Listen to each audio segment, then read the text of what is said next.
नमस्ते, श्रावूस किचनमध्ये तुमचे स्वागत आहे. आज आपण बनवत आहे इडलीपासून बर्गर. त्यासाठी मी 1 वाटी रवा घेतला, 2 चमचे दही घालून ते चांगले एकत्र करून घेतले. पाणी घालून रवा चांगला भिजवून घ्यावा आणि भिजण्यासाठी अर्धा तास ठेवून द्यावा. अर्ध्या तासानंतर रवा आपला चांगला भिजलेला आहे. त्यामध्ये चवीनुसार मीठ घालावे. रवा घट्ट झाला असेल तर पाणी घालून ते पातळ करून घ्यावा.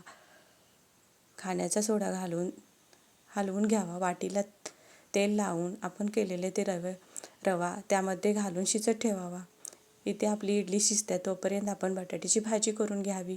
बटाट्याच्या भाजीसाठी मी जिरे, मोहरी, हिंग, लाल मिरची पूड, कांदा, हिरवी मिरची, आले लसूण पेस्ट घातलेली आहे आणि बटाट्याची भाजी करून घेतलेली आहे. बटाट्याची भाजी झाल्यानंतर येथे आपली इडलीही शिजलेली आहे. थंड झाल्यानंतर काढून घेऊ. इथे तुम्ही बघू शकता इडली आपली छान अशी फुगलेली आहे. बटाट्याच्या भाजीचे आपण गोलाकार असे टिक्कीसारखा आकार देऊन घेऊ. इडलीमधून कट करून घेऊ.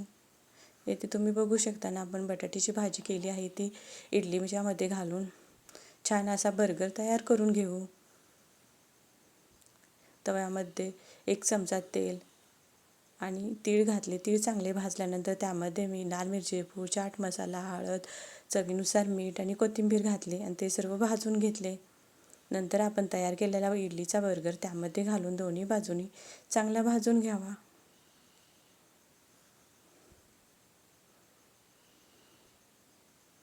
इथे आपला बर्गर भाजत आहे.